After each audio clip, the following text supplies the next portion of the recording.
চলছে সে সাফল ক্যারাবারে নাকি? বাসা করতে আপনার চলছে ঘুরে কাটুন না। ওর কি নিজে গাছ কাটে না আগে আগে তো না।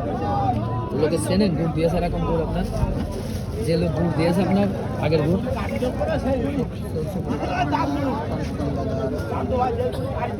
ভাত চলে আসছে কিনা বাবু চিত্র ভালো করে পাতি ধরলে আর আসবে না। গুড় তো আসা লাগবে নিচে আঠার টানা গুড় দিয়েছে নিচে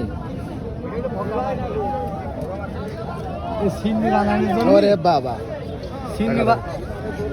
ও হইলো এগুলা কি ছেলে পাটালি কড়া হয়ে গেছে তাছাড়া গুড় দেখো খাই দেখো গুড় কড়া হয়ে তাছাড়া কিছু না ভিডিও গুড় কড়া হয়ে গেছে আমার গুড় খাও দিনি বাবা মানুষ ঠকানো এই গুড়টা আমি নিয়েছে আমি বললেন আমি না নিয়ে আরেকজন নেক বাপ খাও মানে চিনি তো দিয়েছে আজ তো ভাই একটু চিনি খেয়ে তো দেখেন। বলিনি কড়া হয়ে গিয়েছে এই আমি জন্য যে করা হয়নি পুরা তো হাল গুড় করা। দিয়েছে আপনার যদি কড়া মানে আগের হাল গুড় করা। হয় এই আগের জন্যই গুড় কাটি হয়। মানে নিজে জ্বালাইছে জ্বালিয়ে পাটালি বানানো এই গাছগুলা করবান আছে গুড় বাড়ি নিয়েছে